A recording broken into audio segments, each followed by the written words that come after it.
ഫാമിലുള്ളത് വലിയൊരു പേരക്കമരാണിത്. അപ്പൊ ഇതിന്റെ മുകളിൽ നമ്മൾ പാഷൻ ഫ്രൂട്ടിന്റെ വള്ളി പടർത്തിരുന്നു. ഇതാണ് അതിന്റെ വള്ളി. ശേഷം പേരയുടെ ചുവട്ടിൽ തന്നെ നട്ടുകൊടുത്തായിരുന്നു.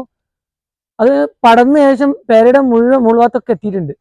അപ്പം ധാരാളം കായ്കളുണ്ട്. ഇപ്പൊ കുറച്ച് ദിവസമായി കുരങ്ങൊക്കെ വന്നിട്ട്, കുരങ്ങിന്റെ ശല്യം ഇല്ലാത്തതുകൊണ്ട് കുറെയൊക്കെ പഴുത്ത് കാണുന്നുണ്ട്. അപ്പൊ അതൊക്കെ ഒന്ന് പറിച്ചെടുക്കണം.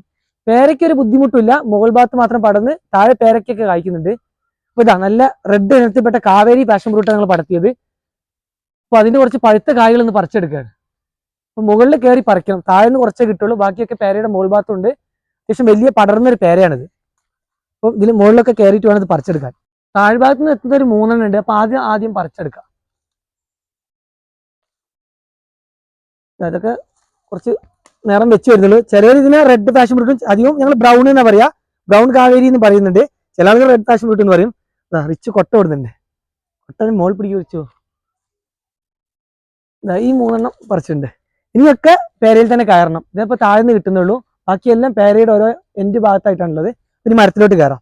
പേരയുടെ മുകളിൽ കയറി. ഇവിടെയൊക്കെ നല്ല പഴുത്തുണ്ട്. അതൊക്കെ നല്ല ബ്രൗൺ ആയതാണ്. ക്യാച്ച്. ഈ സൈഡിലൊക്കെ കുറച്ച് കൂടുതലുണ്ട്. ഇതാ നല്ലൊരു പഴുത്ത അത്യാവശ്യം റെഡ് ആയത്. ഇതാ ഈ പാഷൻ ഫ്രൂട്ടിന്റെ പ്രത്യേകത, ഇത് എല്ലാ സീസണിലും ഉണ്ടാവും. മഴക്കാലത്തും വേനൽക്കാലത്തും ഒരുപോലെ ഉണ്ടാവും. വേനലൊക്കെ നനച്ചു കൊടുത്താൽ നല്ല രീതിയിൽ തന്നെ ഉണ്ടാവും. ഇപ്പൊ നിങ്ങൾ തോട്ടം നനച്ചതുകൊണ്ടാണ് ഇവിടെയൊക്കെ നല്ല ഉള്ളത്. മഞ്ഞ നിറത്തിലുള്ളത് മഴക്കാലത്ത് മാത്രമാണ് ഉണ്ടാകുന്നത്. കാവേരി പാഷൻ ഫ്രൂട്ടിന്റെ പ്രത്യേകത ഫുൾ ടൈം എല്ലാ സമയത്തും ഉണ്ടാവും. അവിടെയൊക്കെ ഉണ്ട്. പിടിച്ചോ, ക്യാച്ച് പിടിക്കണ്ട റിച്ചോ. ഇനി കുറച്ച് എൻഡ് ഭാഗത്തുണ്ട്.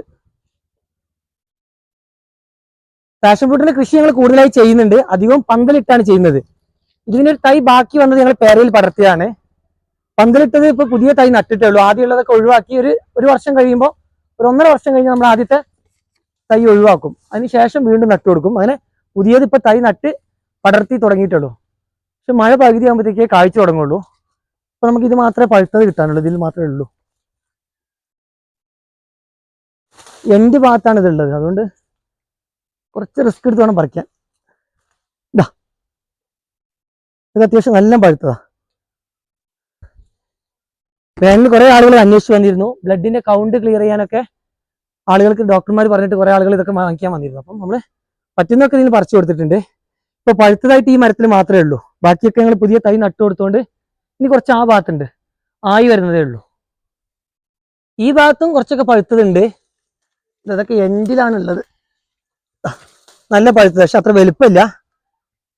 ഇനി ഇത് മുകൾ ഭാഗത്താണുള്ളത്. പാഷൻ ഫ്രൂട്ടൊക്കെ ആദ്യം ആരും ഇത്ര നല്ല രീതിയിൽ കൃഷിയൊന്നും ചെയ്യാറില്ലായിരുന്നു. എല്ലാവരുടെ വീട്ടിലും ആ മഞ്ഞ നിറത്തിലുള്ള പാഷൻ ഫ്രൂട്ട് ഉണ്ടാവുക. അത് മഴക്കാലത്ത് ഉണ്ടാവും. വെറുതെ എല്ലാവരും കുറച്ചൊക്കെ കഴിക്കും, ബാക്കിയൊക്കെ കളയലായിരുന്നു. ഇപ്പോൾ ഇതിന് നല്ല സാധ്യതയുള്ളതുകൊണ്ട് എല്ലാവരും ഇത് കൃഷി ചെയ്യാൻ തുടങ്ങി. ഇപ്പോൾ ഒരു കുറച്ചായിട്ടുള്ളൂ, ഒരു 4-5 വർഷമായിട്ടുള്ളൂ ഇത് നല്ല രീതിയിൽ കൃഷി ചെയ്യാനൊക്കെ ആളുകൾ തുടങ്ങിയിട്ടുള്ളത്. അത് അധികവും ഇതിൽ അസുഖങ്ങളൊക്കെ വരുമ്പോൾ ഡോക്ടേഴ്സൊക്കെ പറഞ്ഞ് ഇത് കഴിക്കുന്നത് നല്ലതെന്ന് പറയുന്നതുകൊണ്ടാണ് ഇപ്പോൾ ഇത് കൃഷി ചെയ്യാനും. പിന്നെ ഇതിന് നല്ല വിപണന സാധ്യതയുണ്ട്. ഞങ്ങൾക്ക് തന്നെ കിലോയ്ക്ക് ഏകദേശം ഇപ്പൊ 80 രൂപ കിട്ടുന്നുണ്ട്. നമ്മൾ ഫാമിൽ വന്നതിന് 80 രൂപയ്ക്ക് ആളുകൾ വാങ്ങിച്ചു പോകുന്നുണ്ട്. എല്ലാം വിൽപ്പനയല്ല, എന്നാലും ചില ആളുകൾക്ക്, അറിയുന്ന ആളുകൾക്കൊക്കെ അസുഖമായിട്ട് വരുന്നവർക്കൊക്കെ നമ്മൾ വെറുതെയും കൊടുക്കാറുണ്ട്. എന്നാലും കൂടുതലായിട്ട് നമ്മളിപ്പോൾ പന്തലൊക്കെ ഇട്ടത് കൃഷി രൂപത്തിൽ ചെയ്യാനാണ്. അപ്പൊ അതിനൊക്കെ വരുമ്പോൾ നമ്മൾ വിൽക്കുക തന്നെയാണ് ചെയ്യുന്നത്. അതൊക്കെ കിലോയ്ക്ക് 80 വെച്ച് തന്നെയാണ് കൊടുക്കുന്നത്. വെച്ചത് വാങ്ങിക്കും. നല്ല ഹൈറ്റിലാണ് ഞാനുള്ളത്. കൊടുക്കും.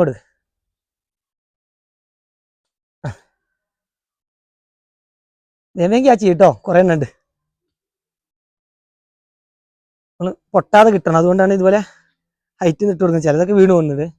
പിടി കുറെ പറിക്കാണ്ട്. മഴ വരുന്നുണ്ട്. അപ്പൊ അതിന് മുന്നായിട്ട് മുകളിലുള്ള കുറച്ച് പറിച്ചെടുക്കാണ്ട്. പിന്നെ ഈ പുതിയ ഐറ്റം വന്നു.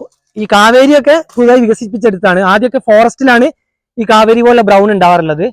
നമ്മുടെ നാട്ടിലൊക്കെ കുറവ് ഫോറസ്റ്റ് ഏരിയയിലൊക്കെ ഇങ്ങനെ ഉണ്ടായിരുന്നു. അതിന്ന് വികസിപ്പിച്ചെടുത്തതാണ് നമ്മൾ മഞ്ഞയെ പോലെയുള്ള വലിയ കാവേരി ബ്രൗണ്. ഈ കാവേരി യെല്ലോയും ഉണ്ട് ഇനത്തിൽപ്പെട്ടത്. അതും ഓൾ സീസൺ ആയിട്ട് ഉണ്ടാവുന്നതാണ്. അതിപ്പോൾ നമ്മുടെ ഫാമിൽ പുതിയ തൈ നട്ടിട്ടുണ്ട്. നമ്മൾ സാധാ മഞ്ഞ മഴക്കാലത്ത് മാത്രമേ ഉണ്ടാവുള്ളൂ. ഒരു ജൂൺ ജൂലൈയിൽ കായ്ച്ചു തുടങ്ങിയ ശേഷം അടഞ്ഞ മഴത്താണ് കൂടുതലായിട്ട് ഉണ്ടാവുക. ഇപ്പൊ നമ്മൾ വികസിപ്പിച്ചെടുത്ത ഈ മഞ്ഞയും ഈ ബ്രൗണൊക്കെ എല്ലാ സമയത്തും ഉണ്ടാവും. വേനലൊക്കെ ഉണ്ടായി കിട്ടും. കുറച്ച് ഒഴിവിൽ നിൽക്കിച്ചു. ഇതാ നമ്മളാ നെറ്റ് എടുത്താൽ തീരുന്നു. നെറ്റിലോട്ടാകുമ്പോൾ പെട്ടെന്ന് പരിപാടി പോയി. നെറ്റ് എടുത്തിട്ട് വാ. ഈ ഭാഗത്തൊക്കെ കുറച്ചുകൂടെ പറിക്കാണ്ട്. ഇനി പറിക്കുന്ന നമുക്ക് നെറ്റിലോട്ട് ഇടാം. ഒരുമിച്ച് ഓരോന്നോരോന്ന് ഇട്ട് കൊടുക്കുമ്പോൾ സമയം പോകുന്നുണ്ട്. അപ്പോൾ നെറ്റ് എടുത്ത് കൊടുത്ത് അതിലോട്ട് ഇട്ട് കൊടുക്കാം. ആദ്യം തന്നെ പറിച്ചു വെക്കട്ടെ. ഇത്രയും പറിച്ചിട്ടുണ്ട്. റിച്ച് ഇപ്പം നെറ്റ് കൊടുക്കുന്നുണ്ട്. നെറ്റിലോട്ടാകുമ്പോൾ ഒരുമിച്ച് കൂടുതലാണ് ഇട്ട് കൊടുക്കുക. കൊയ്വിലേക്ക്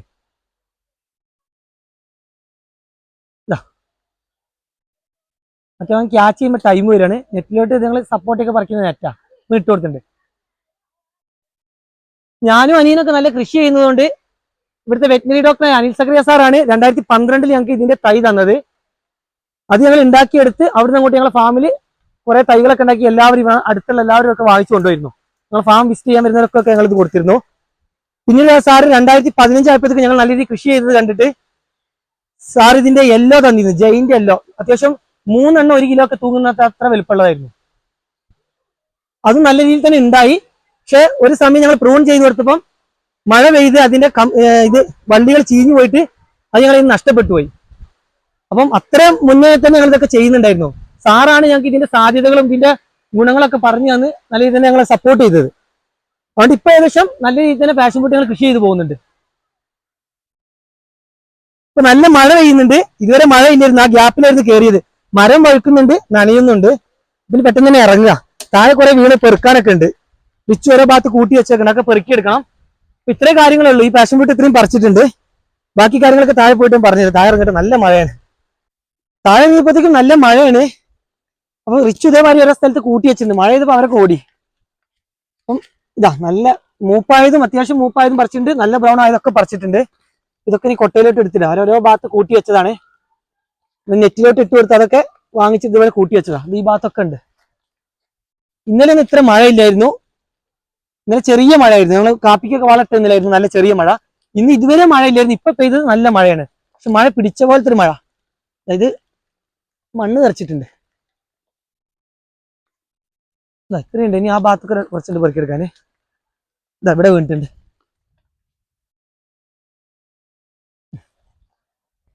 ഇപ്പം ഏകദേശം വലിയ കൊട്ടയ്ക്ക് ഒരു കൊട്ടയുടെ അടുത്ത് കിട്ടിയിട്ടുണ്ട്. ഇത്രയും കിട്ടിയിട്ടുണ്ട്. അപ്പൊ ഇത്രയും പാഷൻ ഫ്രൂട്ട് ഒക്കെ കിട്ടിയോണ്ട് ഞങ്ങൾ ഇത് ഉപയോഗിച്ച് ഇനി സ്ക്വാഷ് ഉണ്ടാക്കണം. നമ്മൾ നട്ട തൈകളൊക്കെ ഇനി ആയി കിട്ടാൻ കുറച്ച് സമയം എടുക്കും.